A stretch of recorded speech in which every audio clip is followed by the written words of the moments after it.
नमस्कार, जेके प्राइम में आपका स्वागत है। मैं हूं विनोद कुमार। दर्शकों, डॉक्टर फारूक अब्दुल्ला हो, महबूबा मुफ्ती हो, ये सुर्खियों में बने रहने के लिए कोई ना कोई बयानबाजी देते रहते हैं और बयान भी इस तरीके से देते हैं ताकि उनको किसी न किसी तरीके से हमदर्दी मिले और साथ ही साथ उनकी पब्लिसिटी भी हो। आज भी डॉक्टर फारूक अब्दुल्ला, जो फॉर्मर यूनियन मिनिस्टर भी रह चुके, कई मरतबा मुख्यमंत्री रह चुके हैं जम्मू कश्मीर के, आज उनका कहना है कि भारत सरकार को केंद्र सरकार को तालिबान से बातचीत करनी चाहिए। उनका तर्क यह है कि अफगानिस्तान में काफ़ी कुछ इन्वेस्ट जो है भारत सरकार ने किया है, लिहाजा उनसे बात करने में क्या तर्क। यानी नए सिरे से तालिबान के साथ डॉक्टर फारूक अब्दुल्ला का प्रेम जागा है। ये प्रेम कितना है और किस लिए जागा है, ये सियासी लोग अच्छे से समझते हैं, लेकिन डॉक्टर फारूक अब्दुल्ला जो तर्क दे रहे हैं, उनका ये कहना है कि इन्वेस्टमेंट काफ़ी ज़्यादा अफगानिस्तान में की गई है, तालिबान शासकों के साथ बात करने में कोई परहेज नहीं करना चाहिए। लेकिन ऐसा लगता है कि जैसे तरुण चुग, जो भारतीय जनता पार्टी के राष्ट्रीय महासचिव हैं और जम्मू कश्मीर मामलों के इंचार्ज हैं, वो सही कहते हैं। उन्होंने कहा कि बेरोजगारी, जो पीपल्स डेमोक्रेटिक पार्टी और नेशनल कॉन्फ्रेंस कहती है कि जम्मू कश्मीर में बेरोजगार बढ़ी है, उनका तर्क है कि ये बेरोजगार वो लोग हुए हैं। उन्होंने महबूबा और डॉक्टर फारूक अब्दुल्ला का नाम लेते हुए कहा कि जो 5 अगस्त 2019 के बाद 370 में संशोधन हुआ, 35 से हट जाता है, उसके बाद डॉक्टर फारूक अब्दुल्ला, उसकी जमात, पीपल्स डेमोक्रेटिक पार्टी की अध्यक्षा महबूबा मुफ्ती और उनकी जमात, वो बेरोजगार हुए हैं। अलबत्ता विकास जरूर हुआ है।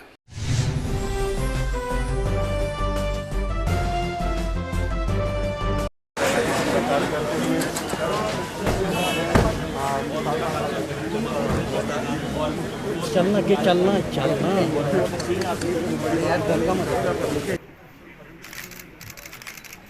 पंडित दीनदयाल उपाध्याय जी हमारे हैं। पंडित दीनदयाल उपाध्याय साहब हमारे हैं। पंडित दीनदयाल उपाध्याय जी हमारे हैं।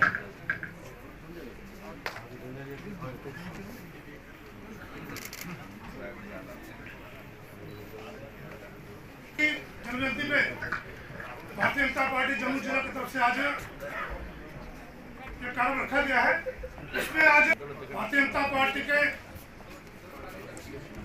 राष्ट्रीय महामंत्री, जम्मू कश्मीर प्रदेश के प्रभारी माननीय रविंद्र राणा जी, थोड़ा सा हमारी सरकार बहुत अच्छी चल रही है। जनता के लिए जनहित के कार्य किए जा रहे हैं। आप कश्मीर हो या जम्मू, कठुआ हो या किश्तवाड़, राजौरी पुंछ हो या किश्तवाड़ का पहाड़ी क्षेत्र, हर जगह से कामों की, आप देखिए वैक्सीनेशन है तो इंडिया में नंबर 1, प्रदेश की पूरी आबादी हेल्थ कवर में है। सिक्योरिटी का, सुरक्षा का मसला हो तो आतंकवादी घटनाओं पर हमने कंट्रोल किया है, ना ही केवल कंट्रोल किया है, आतंकवादियों को गहरी चोट दी।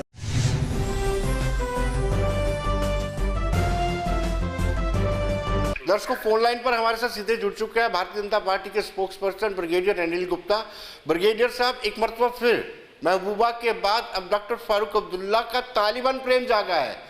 उनका ये कहना है कि भारत ने बहुत ज़्यादा इन्वेस्टमेंट सरकार में अफगानिस्तान में की थी, लिहाजा सरकार को कोई परहेज नहीं करना चाहिए तालिबान से बातचीत करने के लिए। क्या कहेंगे आप?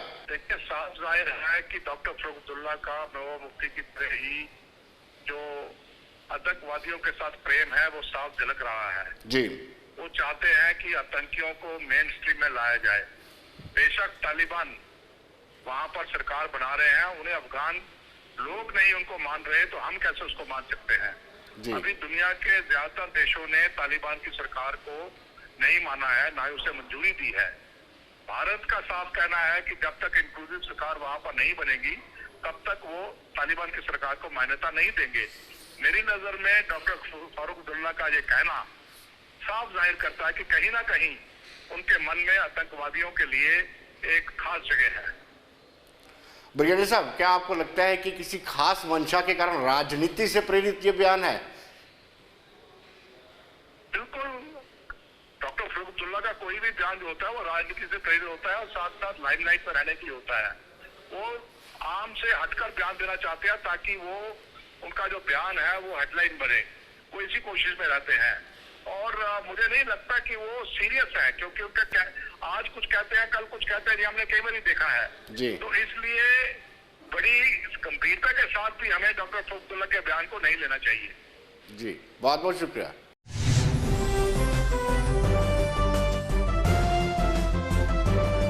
दर्शकों, फोन लाइन पर हमारे साथ जुड़े हैं रविंद्र शर्मा, जो चीफ स्पोक्स पर्सन है, पेशे से एडवोकेट भी हैं, सहाफ़ी भी हैं। रविंद्र जी, डॉक्टर फारूक अब्दुल्ला का एक मरतबा फिर प्रेम जागा है तालिबान के साथ और कह रहे हैं सरकार से कि वो तालिबान के शासकों के साथ बातचीत करें।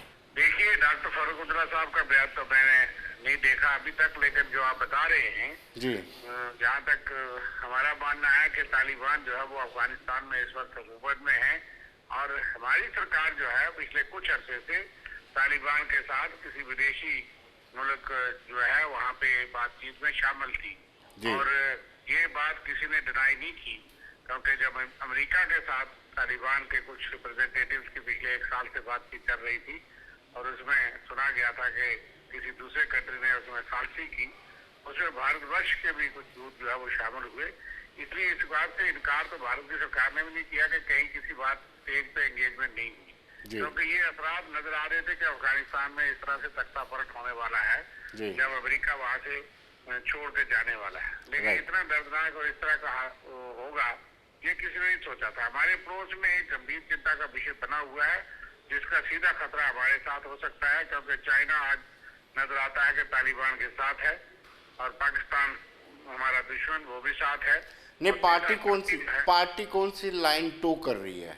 कांग्रेस कौन सी लाइन टो कर? पार्टी इस लाइन पर ये तो सरकार ने टर्न करनी है। जो देश की सरकार विदेश नीति बनाती है जी, पार्टी कोई भी पार्टियां जो है वो सरकार को मशवरा, जो सरकार को नुक्ताचीनी कर सकती है, लेकिन हम इस किस्म का कोई सलाह या मशवरा नहीं देते सरकार को कि वो तालिबान या पाकिस्तान। आपने देखा होगा कि कांग्रेस ने कभी ऐसा नहीं कहा जी। देश की जो नीति है वही कांग्रेस की नीति होती है, लेकिन देश की नीति में विदेश नीति में यहाँ कमी होगी उसको जरूर उजागर करेंगे, चाहे वो जाने के साथ हो, पाकिस्तान के साथ हो, तालिबान के साथ हो। इसलिए ये फारूक अब्दुल्ला साहब नेशनल कॉन्फ्रेंस का बयान हो सकता है और मैं ये मानता हूँ कि भारत की सरकार को एक सीधा रास्ता जो देश हित में है उसको चुनना चाहिए। बहुत बहुत शुक्रिया।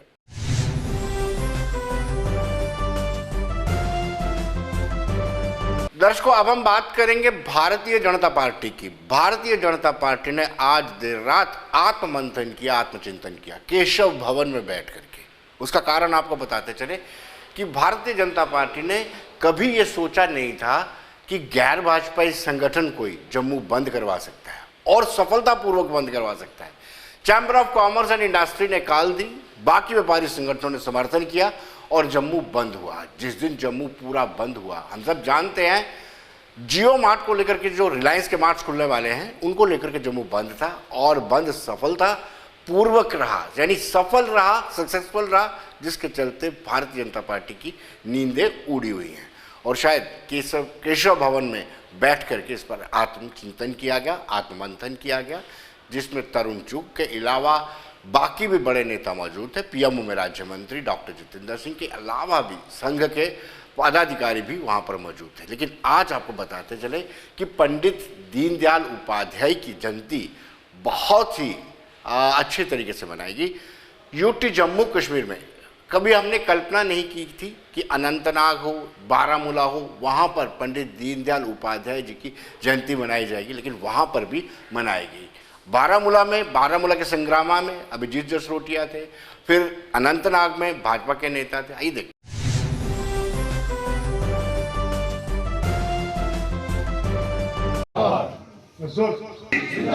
श्री नरेंद्र मोदी जी जिंदाबाद।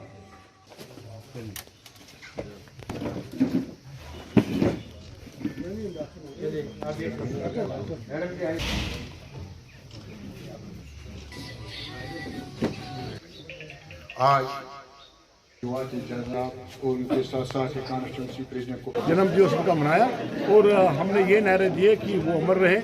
आने वाले पीढ़ियों के लिए उनका जो लेसन है, जो उन्होंने लेसन दिया है, जो उन्होंने हिदायत दी है, आने वाली पीढ़ियाँ जो है उनको भी पता चले कि पंडित दीनदयाल जी इंसानियत के नाते उन्होंने कितना काम किया है देश में।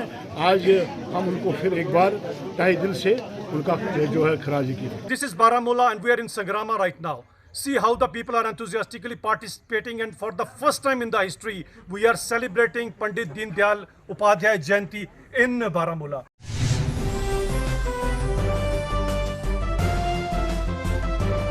दर्शकों, कठुआ में पीएमओ में राज्य मंत्री डॉक्टर जितेंद्र सिंह की अगुवाई में श्रद्धांजलि दी गई और वहां पर भी बहुत सारी तादाद में भारतीय जनता पार्टी के कार्यकर्ता मौजूद थे और उन्होंने कहा कि उनके दिखाए रास्ते पर ही पार्टी का कैडर चल रहा है और पार्टी को मजबूत बनाया जाए।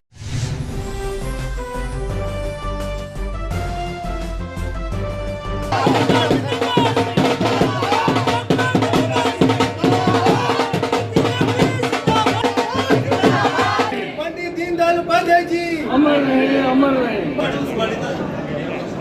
वित्त मंत्री श्रीमान डॉक्टर जितेंद्र सिंह जी का जोरदार स्वागत करो।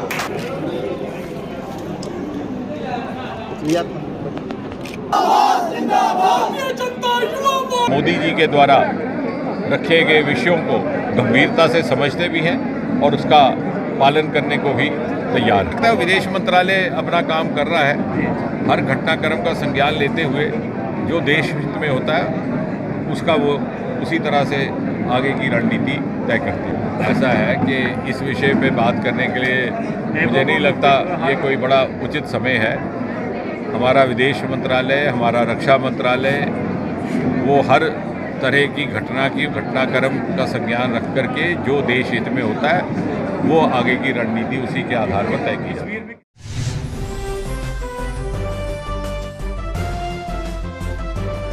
दर्शकों, अक्सर हम अपने कार्यक्रम के माध्यम से जो काम की गुणवत्ता है, जो क्वालिटी वर्क है, उसको उजागर करते रहते हैं। हमने पहले आपको डिस्ट्रिक्ट सांबा की बात बताई, जम्मू की बात बताई, अब हम आपको पुंछ लिए चलते हैं। पुंछ के मेंढर एरिया में डाक बंगलों से लेकर के आगे सड़क पिछले 20 सालों से बन रही है, लेकिन हाल ही में वहाँ पे ब्लैक टॉपिंग हुई। 20 तारीख को ब्लैक टॉपिंग होती है और 24 को ये ब्लैक टॉपिंग बिखर जाती है। हल्की बारिश आती है और नतीजा वही।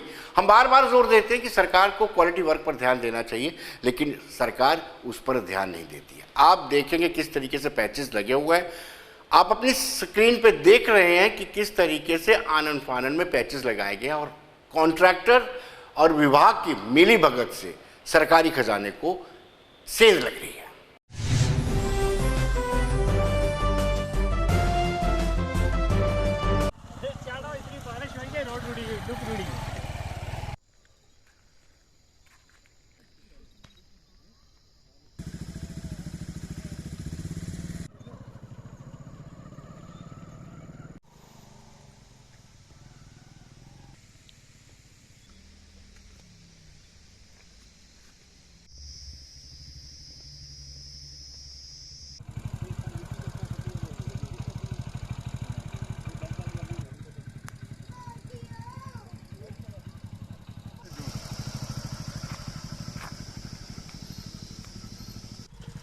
ये देखो पैचिंग हो रही है सड़क की, वो सड़क कितनी चौड़ी है और पैचिंग कहाँ हो रही है? सारी मिट्टी है। ये देखो गाड़ियों में देखो।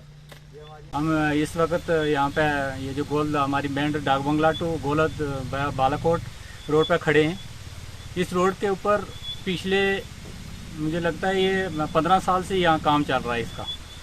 तो ये इसके ऊपर जितना भी पैसा यूटिलाइज हुआ है, आज दिन तक उसकी आउटपुट 3 किलोमीटर तक अभी तक ब्लैक टॉप भी नहीं हो सका उसका। मैं यहाँ पे खड़ा हूँ, इसी के पीछे यहाँ पे एक करवट है, 10 मीटर पीछे है।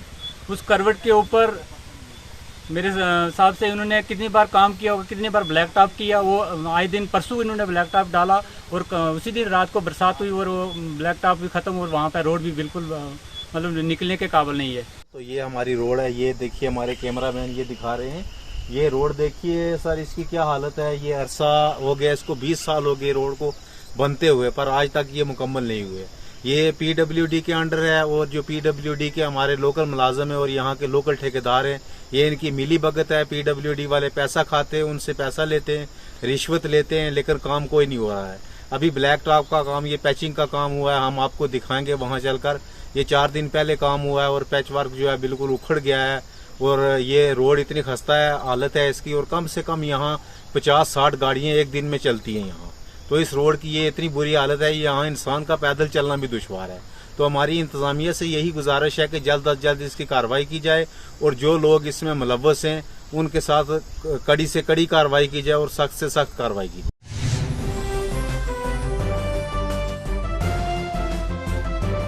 दर्शकों, स्थानीय लोगों का मानना है कि बार बार शिकायत करने पर, बार बार आग्रह करने पर, बार बार गुजारिश करने के बावजूद भी क्वालिटी वर्क नहीं मिल पा रहा है, और 20 सालों से इस सड़क के निर्माण को लेकर के जद्दोजहद कर रहे हैं, लेकिन अभी तक निर्माण ढंग से नहीं हो।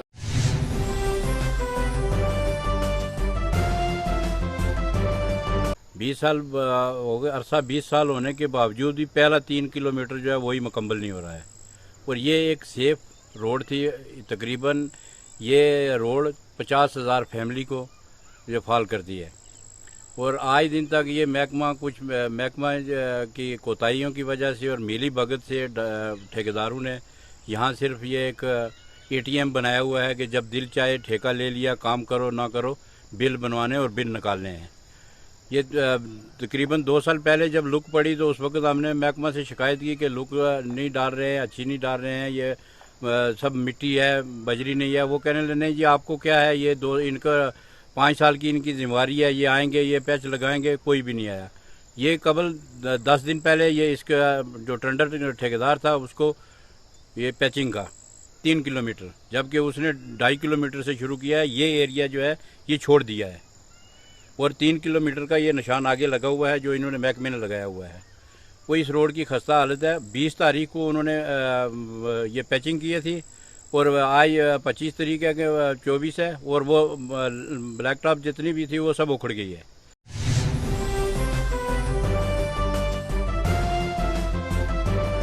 दर्शकों, कुछ रोज पहले हमने आपको बताया था कि सुरारा से सोंगरैन जो प्रधानमंत्री ग्रामीण सड़क योजना के तहत इसका निर्माण किया गया था, और आप दृश्य देखेंगे और जब आप पब्लिक से पूछेंगे तो पब्लिक किस तरीके से करा रही है कि हमारा पैसा, हम इनकम टैक्स पे करते हैं, इनकम टैक्स से हमारा विकास होना चाहिए, लेकिन विकास के नाम पर किस तरीके से सिर्फ लीपापोती की जा रही है।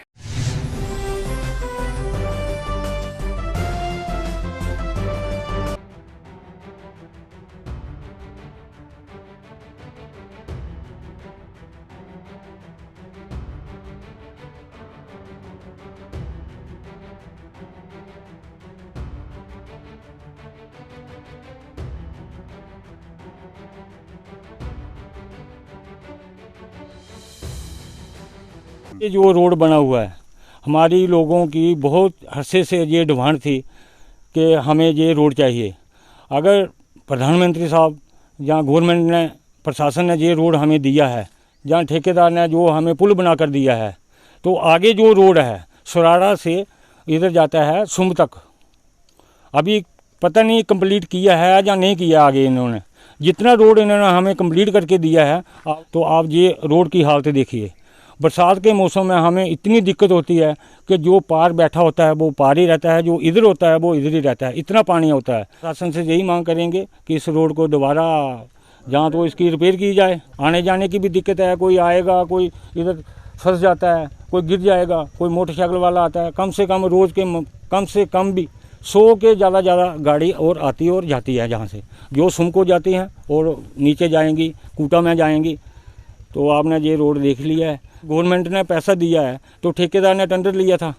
अगर टेंडर लिया है तो उन्होंने काम किया है, मगर काम तो अच्छा करना चाहिए। प्रधानमंत्री रोजगार योजना के तहत ये मतलब रोड बना है PMJSY का, तो इसकी ना ठीक ढंग से कोई रिपेयर ठीक नहीं ढंग से नहीं बना है रोड है। आने जाने के लिए मुश्किल है, जो गाड़ियाँ जो भी जो निकल रही हैं, जो खड्डे पड़े हुए हैं, जो तारकोल है बिछाया उन्होंने वो भी ना के बराबर ही है।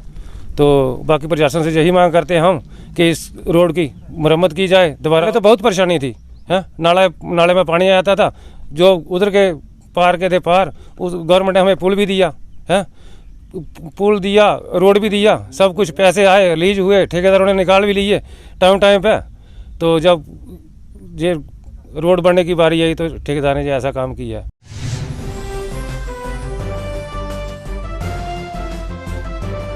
सियोड़ा में भी हम आपको बताते हैं कि हमने किस तरीके से वहाँ पर लोगों में नाराज़गी है, निराशा है कि एक लंबे इंतज़ार के बाद सरकार ने वहाँ पर भी ब्लैक टॉपिंग की, लेकिन एक बारिश ने उसको धो डाला।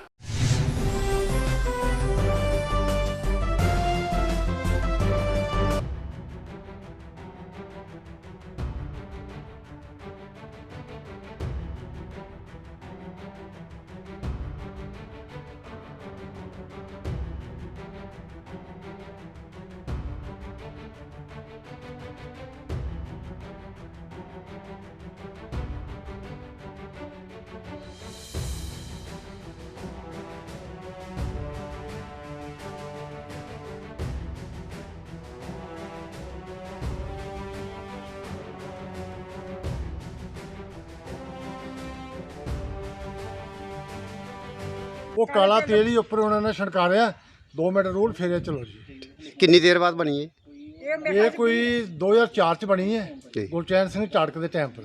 ਉਹਦੇ ਬਾਅਦ ਵਿੱਚ ਇੱਕ ਵਾਰੀ ਪੈਚ ਲੱਗੇ, ਹੁਣ ਇਹ ਬਣੀ ਹੈ। ਅਸੀਂ ਬੜੇ ਖੁਸ਼ ਹੋਏ ਕਿ ਨਵੀਂ ਰੋਡ ਬਣ ਰਹੀ ਹੈ ਜੀ। ਤੇ ਮੈਂ ਆਖਿਆ ਵੀ ਬੜੀ ਖੁਸ਼ੀ ਹੋਈ, ਰੋਡ ਲੱਗਾ ਬਣ। ਇਹ ਰੋਡ ਬਣਿਆ ਇਹਦੇ ਕੋਲੋਂ ਤੇ ਉਹੀ ਠੀਕ ਸੀ ਜਿਹੜਾ ਪਹਿਲਾਂ ਸਖਤ ਰੋਡ ਸੀ। ਬੇਸ਼ੱਕ ਖੱਡੇ ਸੀ, ਖੱਡਿਆਂ 'ਚ ਆਸਤਾ ਚਲੋ ਗੱਡੀ ਗੁੱਡੀ ਚੱਲਦੀ ਸੀ, ਪਰ ਇਹ ਤੇ ਮਤਲਬ ਇੱਕ ਬਾਰਿਸ਼ ਹੀ ਚੱਲਣੀ ਹੈ ਵੀ ਸਾਡੇ ਦਰਵਾਜ਼ੇ ਅੱਗੇ ਪਾਣੀ ਦਾ ਮਤਲਬ ਡੈਂਪ ਲੱਗ ਗਿਆ ਪਾਣੀ। ਤੁਸੀਂ ਲੱਗਦਾ ਖੁਸ਼ੀ ਹੈ ਕਿ ਜਿਹੜੇ ਮਤਲਬ ਮੀਡੀਆ ਵਾਲੇ ਸਾਡੇ ਗ੍ਰਾਂ 'ਚ ਆਏ ਨੇ, ਅਸੀਂ ਉਹਨਾਂ ਦਾ ਬਹੁਤ ਧੰਨਵਾਦ ਕਰਦੇ ਹਾਂ ਕਿ ਇਹ ਸਾਡੀ ਖਬਰ ਹਰ ਜਗ੍ਹਾ ਪਹੁੰਚਾਉਣਗੇ। ਤੇ ਕਿਆ ਲੱਗਦਾ ਨਹੀਂ ਹੈ ਕਿ ਠੇਕੇਦਾਰੀ ਤੇ ਡਿਪਾਰਟਮੈਂਟ ਦੀ ਮਿਲੀ ਭਗਤ ਕਰਨੇ ਉਹ ਮਿਲੀ ਭਗਤ ਹੈ ਜੀ। 30 ਸਾਲ ਬਾਅਦ ਲੁੱਕ ਪਈ ਹੈ, ਸਾਨੂੰ ਬੜੀ ਖੁਸ਼ੀ ਹੋਈ ਕਿ ਲੁੱਕ ਪਈ ਸੀ। ਮਗਰ ਸਰ ਇਹ ਦੱਸ ਕਿ ਅੱਜ 12 ਦਿਨ ਹੋਈ ਹੈ ਲੁੱਕ ਪਏ, ਪਰ ਇਹ ਕੋਈ ਨਾਂ नहीं है इत्थे कि ये लुक पई है।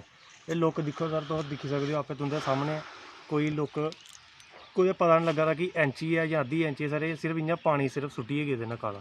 साढ़े इत्थे पहले श्री अश्विनी शर्मा MLA रेह्दे, उ'नें भी असें अपनी एक डिमांड रखी कि साढ़े इत्थे इक पुली बनाया जाए ते इत्थे थोड़ा चौंक ये खुला किया जाए, अच्छे तरीके कन्नै कम्म किया जाए। फिर उसदे बाद उ'नें भी कोई कक्ख नहीं कीता। फिर MLA श्री कमल अरोड़ा होर रेह् साढ़े इत्थे, उ'नें भी कोई कक्ख नहीं कीता।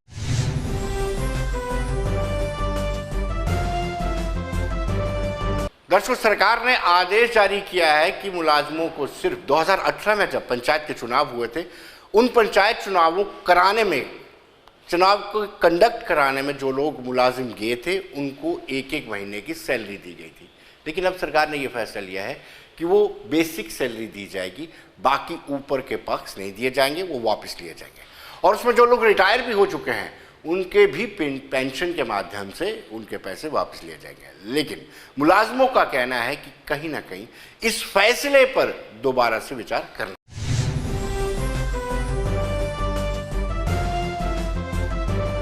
जो सरकार ने अभी कल या परसों जो एक आदेश निकाला है कि जिन लोगों ने 2018 में इलेक्शन की ड्यूटी दी थी, जो एक्स्ट्रा सैलरी मिली थी, उनका जो अलाउंसेस हैं और जो बाकी पर्क्स हैं उनको जो डिडक्ट करके उनके जो DDOs को डायरेक्शन दी गई है उनके खाते से निकालकर गवर्नमेंट की ट्रेजरी में जमा करवाई जाए। मैं सरकार के सामने समक्ष ये रखना चाहता हूँ गवर्नर साहब के सामने कि जब 2018 में जो सैलरी एक्स्ट्रा सैलरी इलेक्शन के लिए दी गई थी, उसके अंदर कोई डायरेक्शन नहीं थी सरकार की ओर से कि इसको इनको अलाउंसेस मिलेंगे कि जहाँ नहीं मिलेंगे।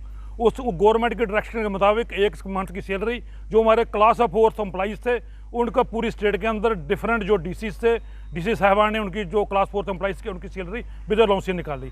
और हमारे जो DDOs थे उनको कोई डायरेक्शन नहीं थी कि अलाउंसेस देने का या नहीं देने का। मैं माननीय हमारे गवर्नर साहब से जो रिक्वेस्ट करूंगा और जो फाइनेंशियल कमिश्नर उनको जो रिक्वेस्ट करूंगा कि इस आर्डर को रिव्यू किया जाए। और इसके साथ मैं यह बताना चाहता हूं कि जिन एम्प्लॉइज़ को हमारे को जो सैलरी मिली थी, वो जो हमारे एम्प्लॉइज़ हैं उसमें 13 महीने की जब सैलरी उनकी पूरी काउंट की गई, इस बार उन सब लोगों ने इनकम टैक्स जो है वो दे चुके हैं। और फिर मैं गवर्नर साहब से रिक्वेस्ट करता हूँ कि इस आर्डर को रिव्यू किया जाए। सबसे पहली बात है कि सरकार ने जब 2018 में इलेक्शन हुआ तो उस वक्त सरकार ने कहा था कि हम 1 महीने की सैलरी जो मुलाजिम इलेक्शन ड्यूटी दे देंगे उनको हम सैलरी दे देंगे। मुलाजमों ने अपनी जान जोखिम में रख के हर जगह जम्मू कश्मीर में इस मुश्किल हालात की वजह से भी अपनी ड्यूटी सर अंजाम दी। लेकिन आज 4 साल का 3-4 साल का अरसा गुजरने के बाद सरकार कहती है कि हम जो वो पैसा है जो दिया है वो रिकवर करेंगे। तो आज सरकार ने उस वक्त ये नहीं कहा था कि इनको बेसिक पे देंगे। तो आज हम ये कहना चाहते हैं जब मुलाजमों से काम था, मुलाजमों से काम लिया गया, तो आज आप कहेंगे कि आप मुलाजमों का जो वो पैसा जो है वो रिकवर करना है। मैं कहता हूँ कुछ लोग जो हैं वो रिटायर भी हो चुके हैं। ये तो आज 4 साल के बाद सरकार को होश आया है।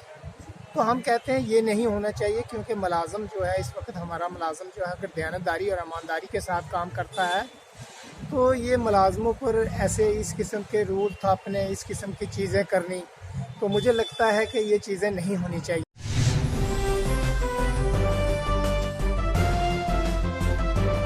दर्शकों, मुलाजमों की माने तो उनका ये कहना है कि कहीं ना कहीं ये सरकार की गलती है, उन अफसरों की गलती है जिन्होंने उन्हें पूरे महीने का वेतन दिया। उन्होंने कहा कि उस वेतन के आधार पर उन्होंने इनकम टैक्स भी पे कर दिया है। तो कहीं ना कहीं सरकार को चाहिए एक मरतबा फिर इस पर विचार करें।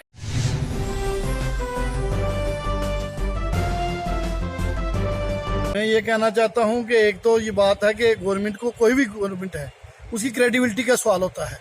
अगर आज लेफ्टिनेंट गवर्नर साहब कोई ऑर्डर करते हैं, कल कोई दूसरा आता है वो उसको वापस कर देते हैं, ये गलत है। एक बात। दूसरी बात ये है कि कोई भी गवर्नमेंट है उसमें अगर एम्प्लॉइज़ का क्या कसूर है? जिन ऑफिसर्स ने ऑर्डर किया पर उनके पैसे काट रहे चाहिए, उसमें जो एम्प्लॉइज़ है उनका कसूर नहीं है।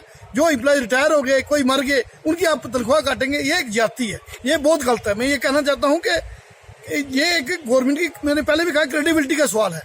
आज कोई गवर्नमेंट है, कल कोई और गवर्नमेंट आती है, इलेक्टेड गवर्नमेंट आती है, वो ये ऑर्डर करते हैं, वो वापस कर देंगे, वो ये गलत होना चाहिए, गलत है, ये नहीं होना चाहिए।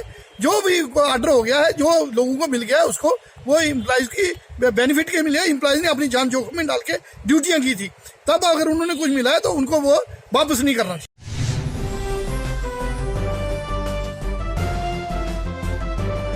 तो दर्शकों, बने रहिए देश दुनिया की खबरों के लिए।